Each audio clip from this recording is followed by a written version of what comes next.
Televistazo analiza la forma y el contenido del debate presidencial de Luisa González y Daniel Noboa.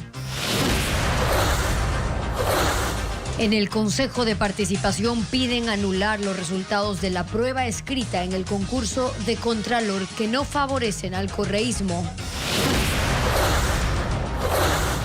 Una decisión judicial dispuso la suspensión de radares y fotorradares en el país, pero los dispositivos siguen multando a los infractores. 13 personas mueren tras un incendio en una discoteca de Murcia y entre las víctimas hay al menos una pareja de ecuatorianos. Una esfera tecnológica con 1.200.000 LEDs y 1.500 altavoces que ofrecen espectáculo único fue inaugurada en Las Vegas. Amigos, gracias por comenzar otra semana informativa con Televistazo. ¿Qué tal, Gaby? Hola, Steph, y amigos, bienvenidos. Arrancamos con las declaraciones de los aspirantes a Carondelet.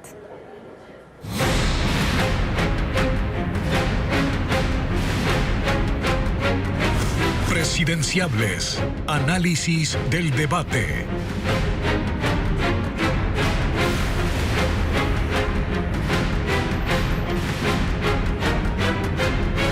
El debate presidencial de la segunda vuelta duró 2 horas. Daniel Noboa y Luisa González presentaron sus propuestas en los ejes económico, en seguridad, social y político. Aquí un resumen de sus planes si logran ganar el 15 de octubre. Vamos a invertir en distribución y transmisión eléctrica. Vamos a refinar nuestro petróleo aquí para tener diésel y spray oil a bajo costo en refinerías que ya existen, no refinerías invisibles.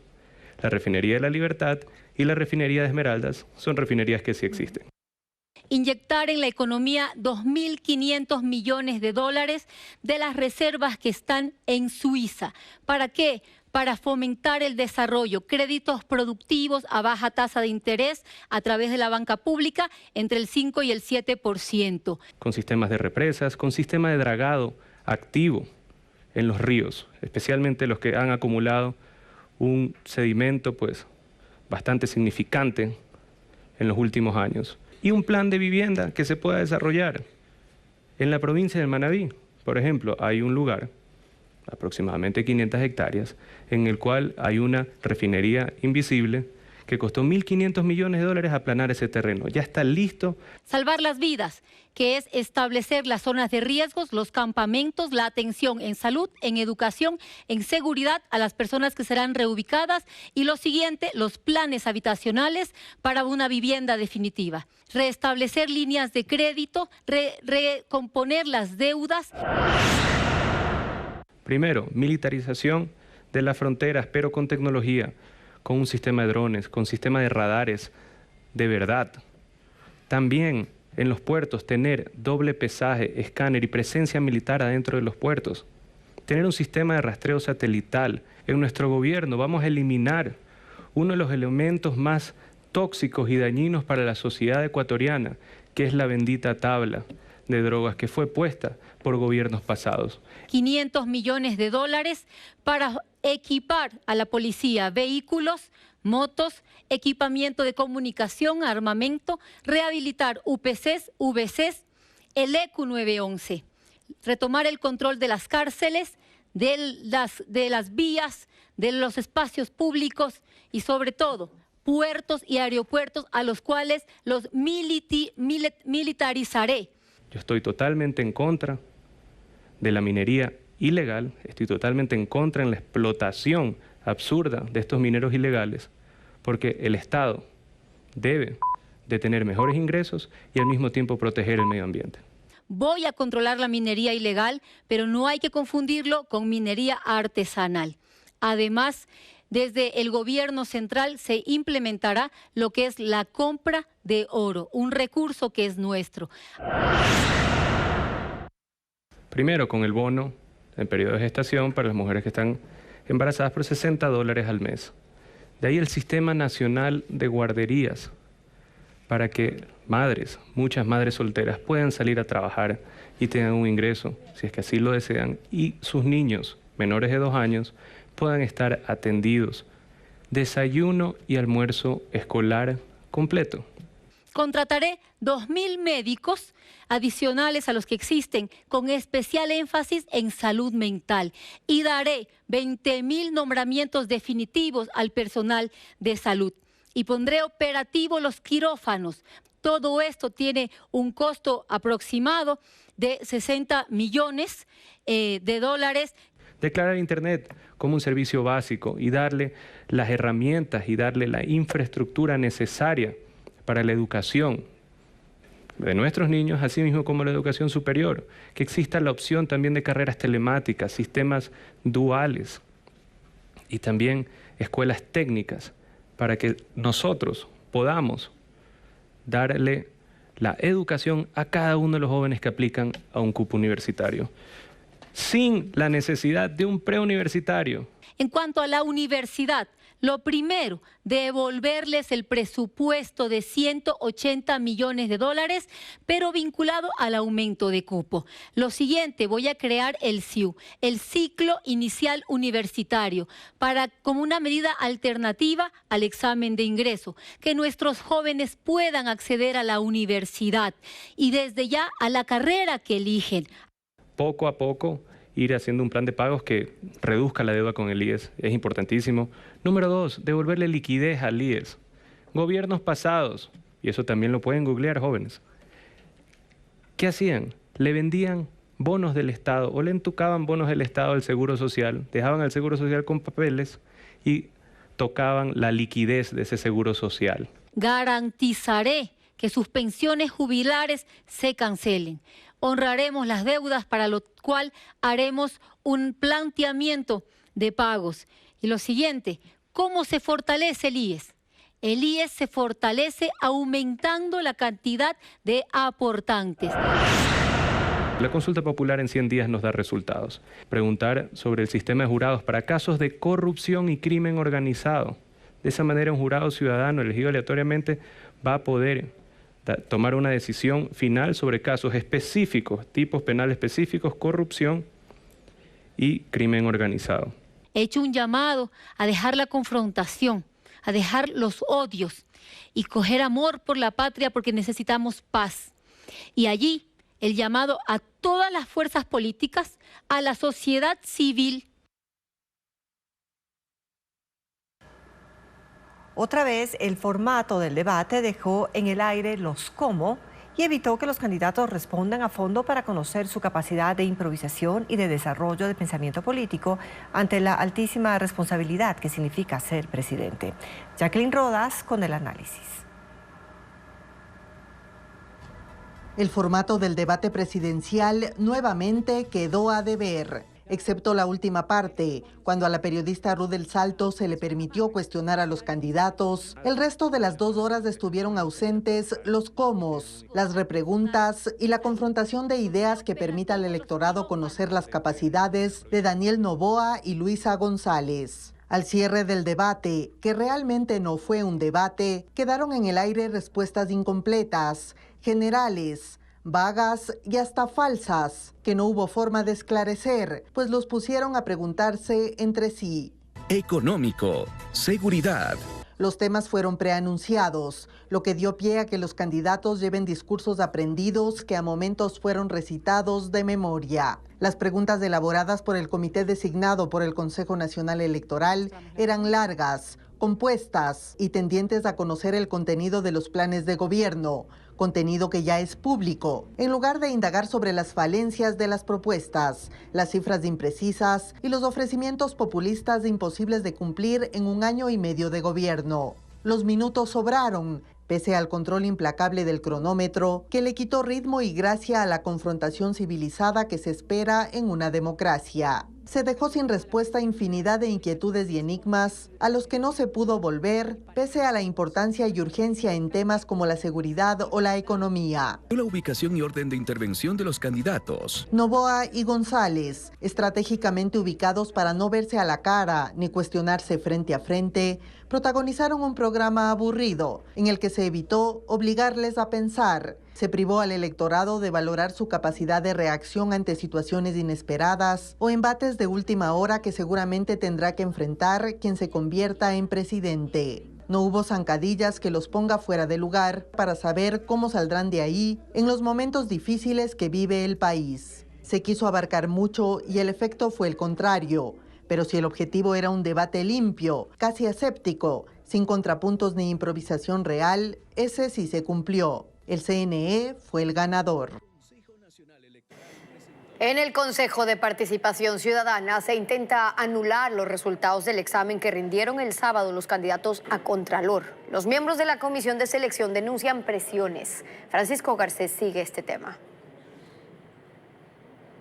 Una falla en la página web del Consejo de Participación Ciudadana impide consultar los resultados del examen escrito que rindieron el sábado los postulantes a Contralor del Estado. El informe con las calificaciones fue aprobado la tarde del domingo por los miembros de la Comisión de Selección de Contralor, quienes ordenaron su publicación en la página del Consejo. Los datos estuvieron disponibles por algo más de una hora hasta la falla de la página web. Las dudas entre los miembros de la Comisión de Selección se incrementaron este lunes tras conocer el oficio emitido por el secretario del organismo, Francisco Tobar, que asegura que por una falla eléctrica los resultados del examen rendido el sábado no son confiables, por lo que sería necesario anularlos. El mecanismo sería instalar una nueva sesión, revocar lo decidido el domingo y aprobar un nuevo informe de resultados. Lo hemos trabajado y hemos realizado todas estas actividades de estas fases con total transparencia. No hay nada guardado, nada escondido. Varios miembros de la Comisión de Selección analizan la situación en reserva para resolver cómo procederán, pero creen que la intención de anular los resultados se debe a que el examen no favoreció a los candidatos que son afines a la mayoría del Consejo de Participación.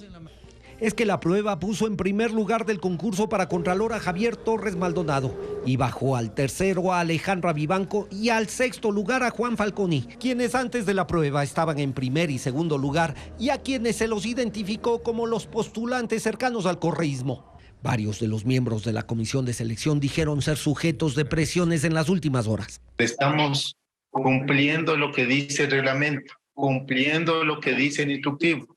No nos hemos amedrentado, no nos hemos dejado intimidar por factores internos ni por factores externos.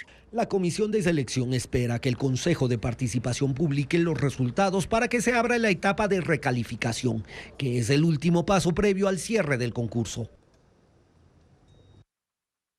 El expresidente de Estados Unidos, Donald Trump, comparece desde una corte de Nueva York al primero de 6 juicios en su contra. El de hoy en un proceso civil por fraude. Él y 2 de sus hijos están acusados de inflar activos inmobiliarios. Trump rechaza los cargos y advierte que intentan dejarlo fuera de la carrera por la presidencia. Nos informa Pedro Jiménez. Donald Trump, sus hijos Donald y Eric, las empresas Trump y ejecutivos de la organización están acusados de fraude. Este es un juicio civil por haber alterado hasta en $3.600 millones el patrimonio de las empresas en los estados financieros y así obtener préstamos inmobiliarios en mejores condiciones y pólizas de seguros. Hace apenas una semana, un fallo determinó que Trump cometió fraude en forma persistente y repetida y enfrenta 6 cargos por este caso. Lo que se interpretó en su momento como un triunfo de la fiscal general de Nueva York, quien presentó una demanda por $250 millones en contra del expresidente. No importa lo poderoso que seas ni el dinero que tengas, nadie está por encima de la ley y es mi responsabilidad hacerla cumplir, dijo esta mañana antes de la primera audiencia. Los abogados de Trump han refutado las acusaciones e intentan descifrar cuál será el futuro del negocio inmobiliario de Trump en Nueva York y si además de una multa se les prohibiría integrar directorios en corporaciones en la ciudad o si se ordenará la disolución de entidades corporativas.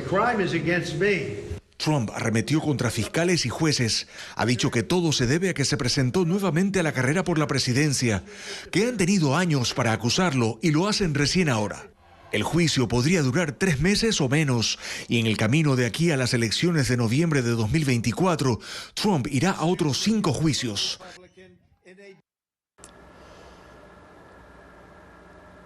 En España, 13 personas murieron en el incendio ocurrido anoche en una discoteca de Murcia. Liliana Suárez reporta que entre las víctimas hay jóvenes ecuatorianos. La tragedia ocurrió a las 6 de la mañana del domingo. El fuego se desató aparentemente por un cortocircuito en un sistema de iluminación de la discoteca Fonda. Los asistentes habían advertido de un fuerte olor a plástico quemado, cuando de pronto una nube de humo inundó el lugar y se desató el incendio, que se propagó hacia otros 2 clubes nocturnos de la zona. Los equipos de emergencia reportaron 13 muertos y 24 heridos. Que la mayor parte eran de origen ecuatoriano, aunque bueno, estamos hablando de personas muy jóvenes, creo que era de 28 a 40 años la banda de edad, y muchos de ellos tenían ya la nacionalidad española, eran de segunda generación. Entre las víctimas hay una pareja de ecuatorianos.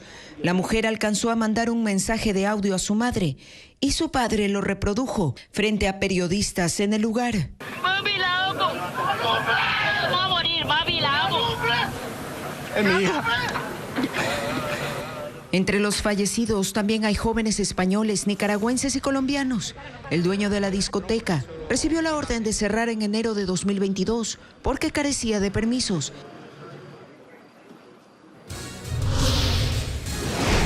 Ecuador sin fotorradares en las vías, así lo manda una sentencia. ¿En qué ciudades no se está respetando el fallo? Al volver los detalles.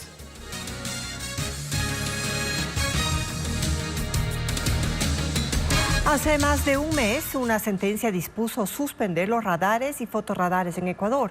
Esto por una medida de protección que presentó la Federación Nacional de Transporte Público de Pasajeros. Pero los dispositivos siguen multando. Luis Alfredo Zúñiga con el detalle. El caso parte de la acción de protección que solicitó Abel Gómez, presidente de la Federación Nacional de Cooperativas de Transporte Interprovincial de Pasajeros del Ecuador, quien asegura que los radares en las vías del país estarían cobrando multas injustificadas. Hace más de un mes, el juez Emerson Curipayo de Santo Domingo de los Áchilas aprobó una medida cautelar en la que dispuso que la ANT y la CTE notifiquen a los municipios la suspensión de los radares, fotorradares y fotosensores.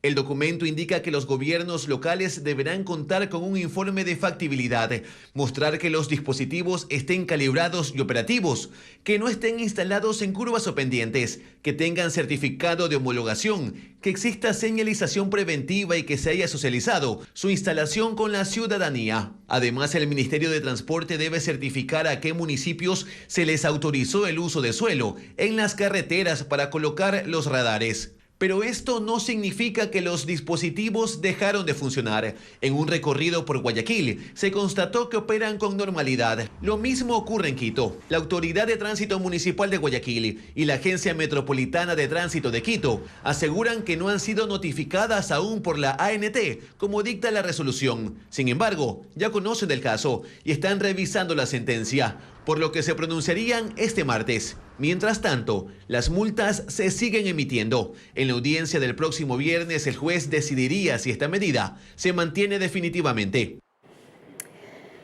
En el Consejo Nacional de Trabajo y Salarios se posicionó y entregó las credenciales a los nuevos representantes de empleadores y trabajadores. Los delegados fueron elegidos para el periodo 2023-2025 y deberán analizar el salario básico para el 2024. Podrán proponer su aumento o mantener el actual. De no llegar a un acuerdo, el Ministerio de Trabajo determinará la remuneración para el siguiente año. El organismo prevé anunciar el cronograma de actividades la próxima semana.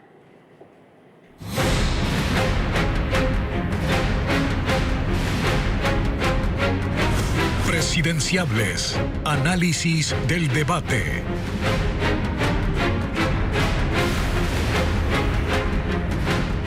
La dolarización fue abordada en el debate presidencial. Un día antes, durante el cuarto encuentro del Grupo de Puebla, en el que participó el expresidente Rafael Correa y otros líderes izquierdistas, se habló de la importancia de avanzar a una desdolarización. Fabiola Santana con los detalles. El fortalecimiento de la dolarización fue uno de los temas de análisis en el debate, pero el candidato Daniel Noboa, en una réplica, fue directo con las intenciones del correísmo. ¿En cuánto tiempo pretende desdolarizar al Ecuador siguiendo las recomendaciones del Grupo de Puebla y su líder, Rafael Correa? La candidata de la Revolución Ciudadana, Luisa González, como en otras ocasiones en que sus afines sostuvieron el discurso de la desdolarización, lo desestimó. Ya no nos dejemos engañar. Van 15 años hablando de desdolarización. En el Grupo de Puebla se trató sobre un sistema de intercambio comercial a nivel mundial, un sistema de pago para el comercio mundial. Los candidatos se referían a las declaraciones que hizo un día antes del debate el expresidente de Colombia, Ernesto Samper, en el cuarto foro del Grupo de Puebla en México, del que son parte líderes de izquierda de la región, entre ellos el expresidente Rafael Correa, quien asistió al evento. Samper habló de la necesidad de desdolarizar al mundo. La desdolarización es importante porque no nos habíamos dado cuenta que la dolarización fue el arma hegemónica secreta que de alguna manera se había venido empleando para que la globalización tuviera dueño. Y destacó los pensamientos del presidente de Brasil, Luis Ignacio Lula da Silva. Hace 3 meses propuso una moneda común para los países del Mercosur. Esta no es la primera vez que la idea de la desdolarización es mencionada durante la campaña de la Revolución Ciudadana. En abril, el candidato a vicepresidente Andrés Arauz habló en un medio argentino de una ecuadolarización. Una especie de convertibilidad electrónica, que más bien los dólares sean absorbidos y puedan ser utilizados para pagos internacionales. Podríamos llamarla ecuadolarización. Pero cuando son consultados, el discurso cambia y se acusa a otros de desinformar. Lo cierto es que la idea de desdolarización no es nueva para la revolución, pero no es aceptada abiertamente, pues el 85% de la población apoya el dólar y restaría votos. En los últimos 4 días no se han registrado crímenes en Durán, donde hay 1.600 uniformados con 5 carros blindados tácticos Cobra 2. Melín Ochoa informa que 5 unidades especiales hacen trabajos de inteligencia en ese cantón de Guayas. Durán está prácticamente sitiada. La mañana de este lunes, Televistazo recorrió la carretera principal por donde las mafias trasladan cocaína. También los 4 sectores identificados como peligrosos.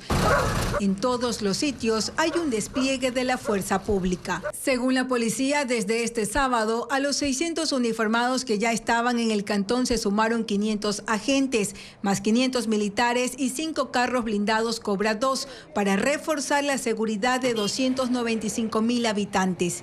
Patrullan y ejecutan allanamientos orientados a tratar de contener la ola de violencia y criminalidad en ese cantón del Guayas. Según el registro, ya van 4 días sin asesinatos. Y una reducción importante de la semana anterior a esta semana. Aproximadamente de 36 muertes violentas a 6.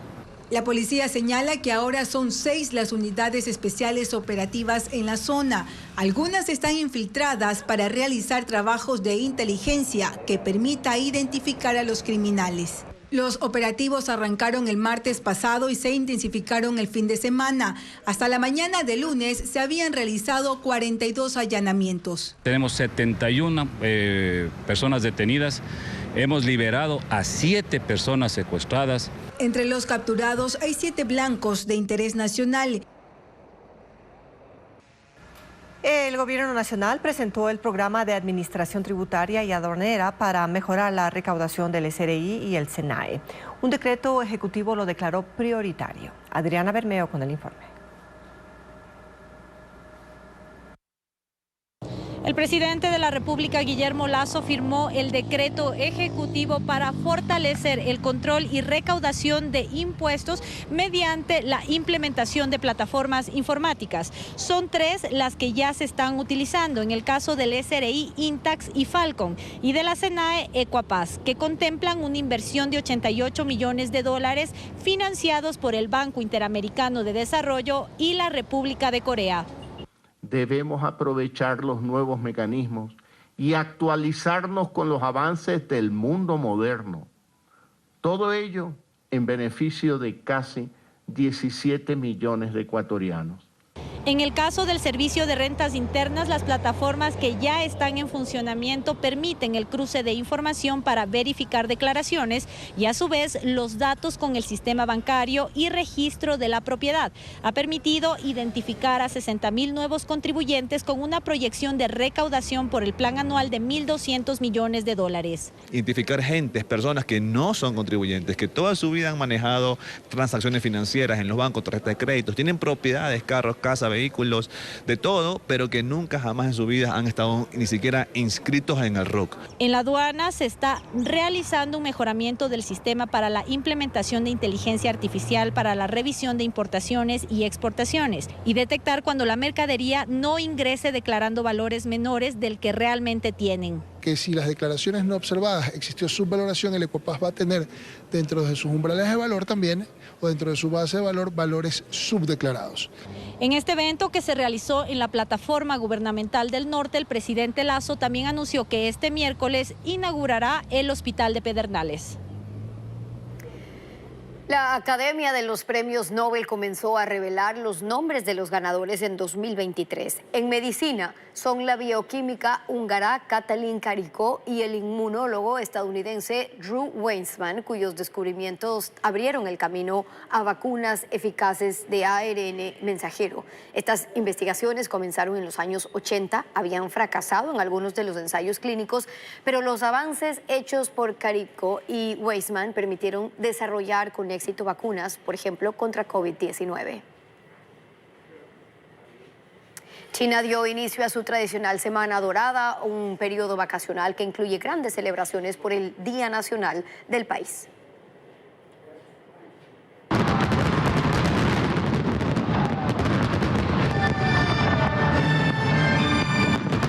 Cientos de fuegos artificiales iluminaron el cielo en varias regiones en China anoche.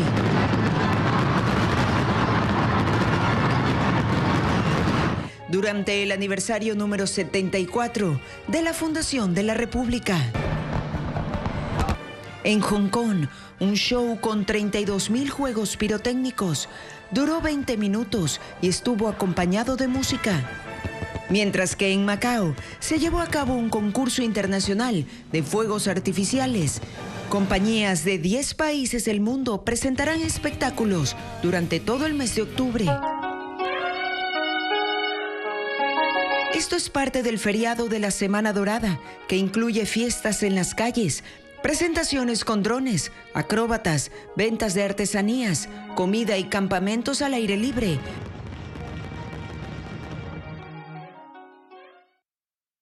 Personas participaron en la bendición sacerdotal en la Plaza del Muro Occidental de la Ciudad Vieja de Jerusalén durante la fiesta de los tabernáculos.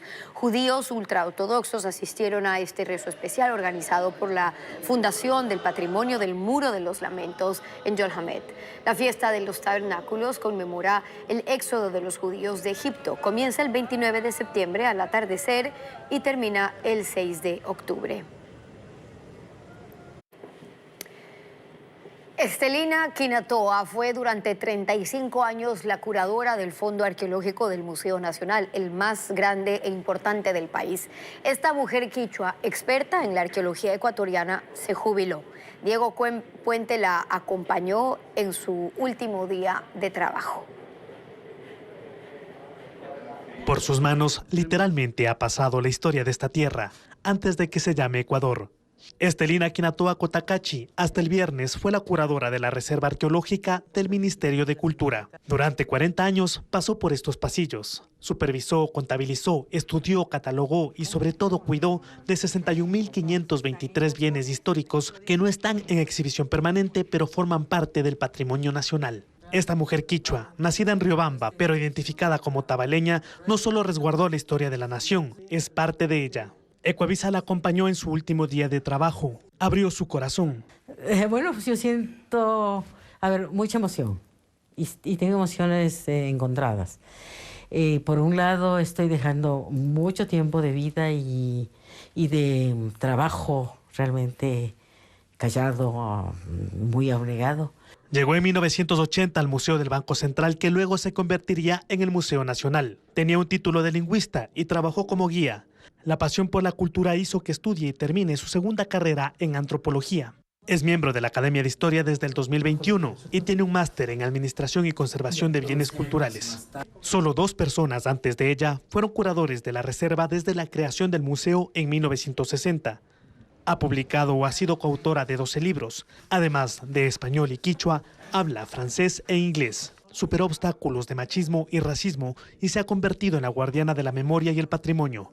Deja un legado. Primero estoy muy contenta de que la reserva esté muy definida, de que esté controlada. Y eso me da la esperanza de que va a estar presente para los ecuatorianos que vengan y los que estemos. A sus 70 años se retira del ámbito público y seguirá en los estudios históricos. Compartirá más tiempo con sus 3 hijos y nietos en su casa en Quito.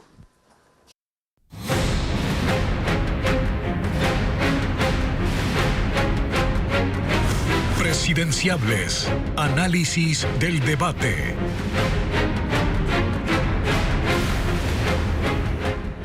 En el debate político, el candidato Daniel Noboa evitó confrontar con Luisa González y prefirió repetir la estrategia del debate de primera vuelta. La mesura y la diplomacia hizo que en tono lento y pausado vuelva a repetir sus propuestas de campaña, dejando en incertidumbre al electorado. El candidato Daniel Noboa llegó al debate nervioso y confiado. Repitió la estrategia de la primera vuelta basada en la no confrontación. Se mostró prudente, parco y sin actitud ganadora. Daniel Noboa tenía argumentos para incomodar a su contrincante política y no los usó. Hizo preguntas con escasa intención que no generaron ni tensión ni conmoción y que quizá no generaron adhesión entre los indecisos. Noboa asumió que el país entendía muchas de las cosas que dijo a su contrincante. Las dijo sin precisar nombres cuando habló de corrupción y de impunidad, ni datos cuando habló, por ejemplo, de la pérdida de dinero en la reconstrucción de Manabí y Esmeraldas. Aquí era evidente que hablaba del gobierno de Rafael Correa, pero no lo dijo. Tampoco especificó a qué se refería cuando habló del costo de 1 hora de vuelo del avión presidencial, pero aludía directamente a ella, que fue investigada por la Contraloría por $800,000 por mal uso del avión presidencial. A Rafael Correa solo lo nombró en la 5ª ocasión en que topó el tema de la tabla de tenencia de drogas, que fue su leitmotiv en el debate. Es obvio que Noboa fue a mostrar hasta qué punto esa decisión es la causa a sus ojos de la escalada del microtráfico en el país. Evitar la confrontación y algunas imprecisiones dieron por resultado una estrategia sin contundencia, sin sorpresas y sin novedades. Noboa jugó un rol más diplomático que político, como si ya tuviera terciada la banda presidencial. El exceso de confianza lo mostró hasta el final, en su respuesta sobre la invasión rusa a Ucrania. Olvidó que Ecuador ya tiene una posición frente a esa guerra y ha pedido que Rusia se retire de Ucrania, pero Noboa planteó que Ecuador sea mediador. Y con un look intelectual, una actitud más serena, Luisa González quiso mostrar una imagen distinta a la que proyectó en el primer debate. Se alejó del pasado de Rafael Correa, también evitó confrontar, optó por evadir temas incómodos como la corrupción. Luisa María Heredia con el análisis de la estrategia de la candidata.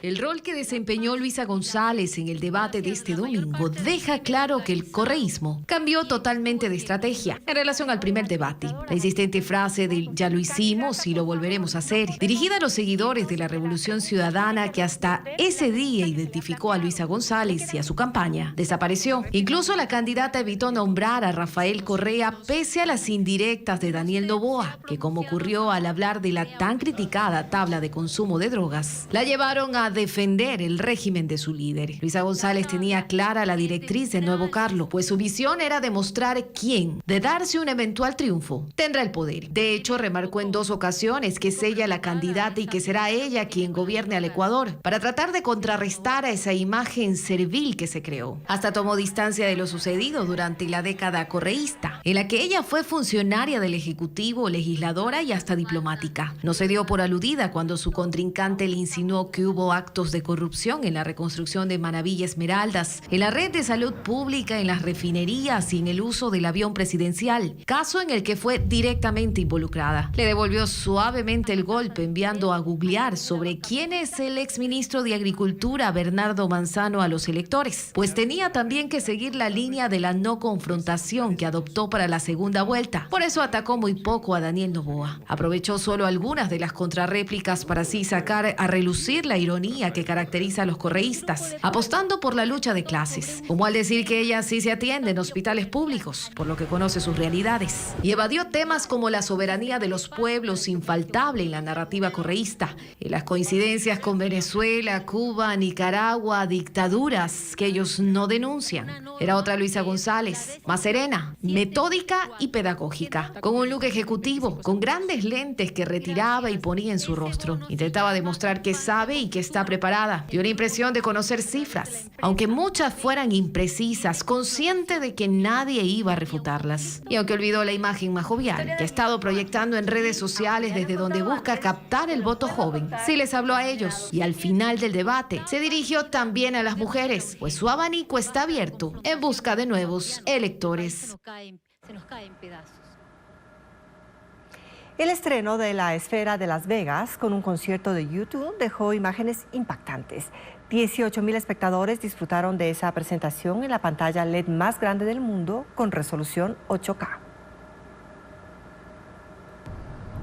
Esta esfera es la nueva atracción de Las Vegas en Estados Unidos. Su construcción duró 4 años y promete llevar la experiencia de eventos musicales, de cine y más espectáculos al siguiente nivel.